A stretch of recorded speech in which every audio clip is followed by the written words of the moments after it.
You know, in any skill we try to learn, whether it's painting or programming or even just learning a new language, we all want to get to that point where we move beyond just doing it to a place where we've truly mastered it.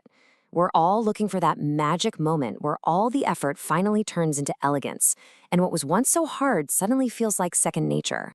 But what's really going on in that shift? What's the secret ingredient that separates just doing something over and over again from real effortless skill? Well, we think the answer isn't some modern productivity hack. It's actually a piece of ancient wisdom. And that whole idea is wrapped up perfectly in this tiny 4-character Chinese idiom. It's a little story that's been guiding learners for centuries.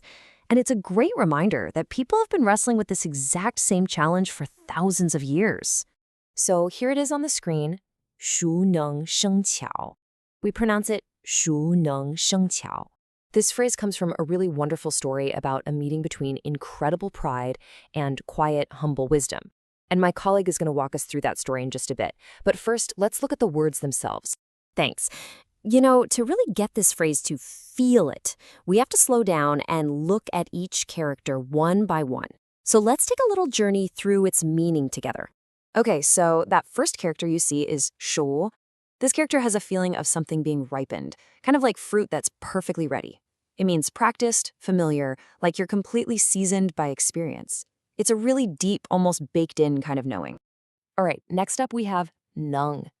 Now this one's a bit more straightforward. It simply means can or to be able to. It's the word for ability, for the potential that gets unlocked by that deep familiarity we just talked about with Shú. And then there's Sheng. This one's really beautiful and poetic. It means to give birth to or to generate, to create something new that wasn't there before. It really suggests a natural, organic process, not something forced. And that brings us to our last character, Qiǎo. Now, this isn't just about skill. It's a special kind of cleverness. It's about ingenuity, a smart trick, or this beautiful knack for something that seems almost like magic to someone watching from the outside. So you see, when you string all those meanings together, it's so much deeper than just practice makes perfect, right? From a state of deep familiarity, Shú, an ability, Neng, is born, Sheng, that creates an ingenious skill, Qiǎo. Skill isn't just something you force into existence. It grows, naturally, right out of the practice itself.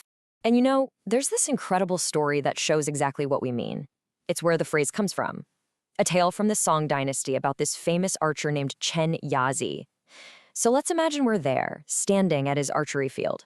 So picture this. Chen Yaozi. He's a big deal.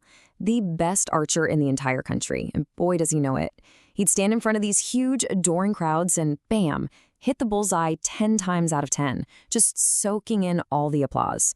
But one day, while he's enjoying his moment, he spots this old oil seller at the edge of the crowd who's just watching, quietly, and he doesn't look impressed at all. Well, you can imagine the archer. His pride is totally stung. He marches right over to the old man and demands, "Do you even know anything about archery?" The old man says no. So the archer asks, "Well, isn't my skill incredible?" And the old man just calmly says the words you see right here. "It's good, but it's nothing special. It's just a matter of practice." So the archer is just fuming, right? But the old oil man, he stays perfectly calm. He puts a gourd down on the ground and then places a small copper coin over its tiny opening. Then he takes his big ladle of oil and just starts to pour.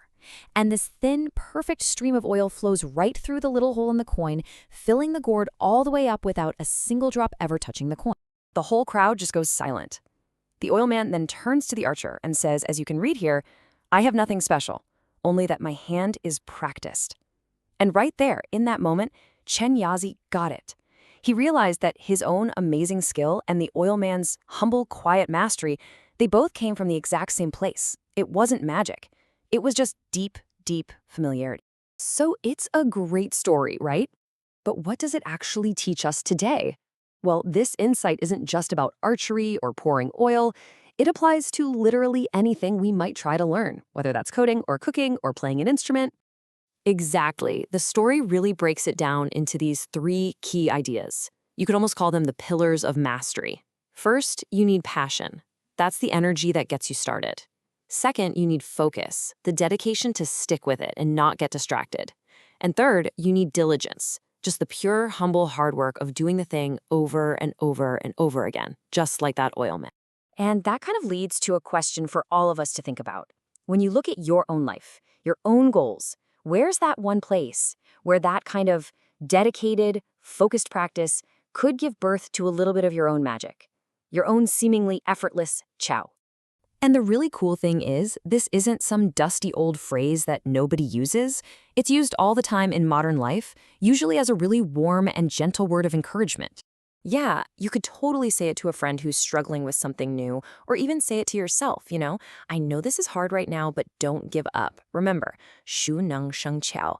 It's just a kind way of saying, hey, trust the process. That cleverness you're looking for, it's gonna be born from this very moment of practice.